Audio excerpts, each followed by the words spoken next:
Sweet. So congratulations. How is your LA Cookie Con so far? Yeah, great. I think it's good to be here. It's my first show in the US, I think, for a type of convention like this. So it's, good fun. So what interesting things that have you done or have seen here at this convention? I haven't done anything yet. My demo's this afternoon, so I'm going to be doing just a koala macaron. So it should be fun. And just having a look around. Looks like a lot of fun, a lot of kids, a lot of colours, and a lot of talented people here. Yeah. Now, we're here to talk about the promotion for Nutcracker in the Four Realms, and I understand you did something special just recently for this promotion. Yeah, definitely. I got the opportunity to obviously create a cake, which was very special. It was an awesome experience, so yeah, a lot of fun. Now, I've seen photos and videos of this cake. Where did you get the inspiration to do this was it a red velvet cake or red raspberry strawberry cake? Oh, it's a lot of flavors in there. It's like ginger, chocolate, rose, raspberry, and coconut. I got the inspiration from the film, really. Obviously watching the film, and I just kind of broke down what my connection was with each realm, and just really like Mother Ginger, obviously the head of the fourth realm. So I did a ginger cake. On the way to the fourth realm, there's like a scary forest. So I did a chocolate forest cake.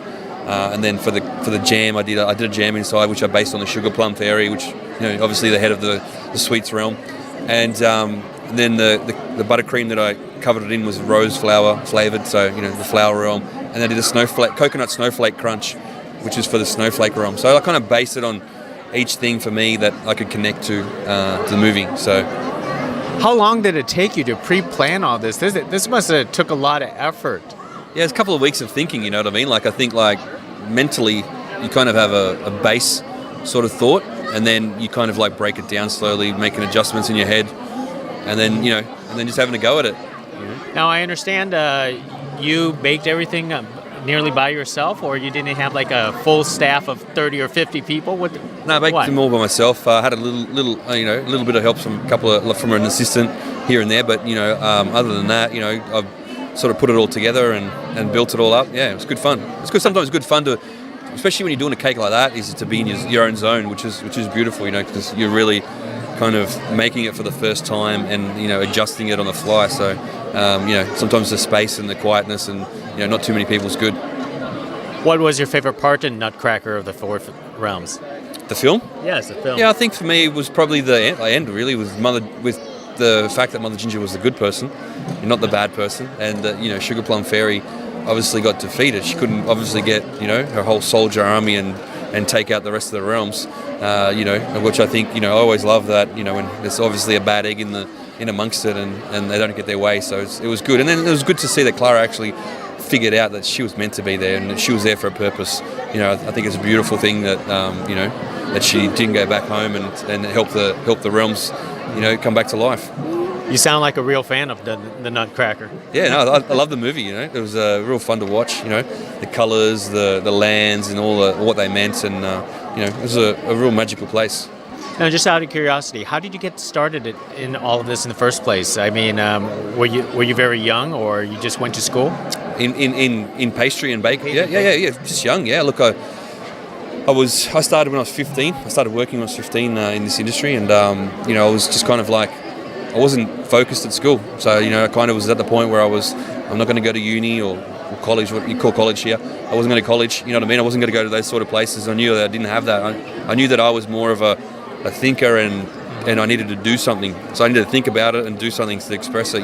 Whether that could have been many different things, right? But I chose pastry because my parents had a supermarket, and I ate a lot of sweets and a lot of candy. And inside the supermarket, they had an in-store bakery, and I used to have to work every day after school. And I started to work in the bakery, and I really started to enjoy it. And I just took the punt. You know what I mean? I just really went, I'm going to give this a go. And a couple of months into it, I went, it was a good choice. So now for yourself, I mean, do you even have a favorite dessert? I mean, you look so good for dealing with sweets all day and all night. Oh yeah, look, you got to balance it out. I do. I eat chocolate every day. I love chocolate. It's my favorite thing. I think for me, my favorite dessert would be chocolate and ice cream. I love ice cream. So it's just about balance, right? Every other meal, you just got to try and eat as well as you can, and then just try and keep yourself on the go all the time. You know what I mean? I think it's about just trying to keep the metabolism up. But sometimes it gets, you fluctuate, you up and down.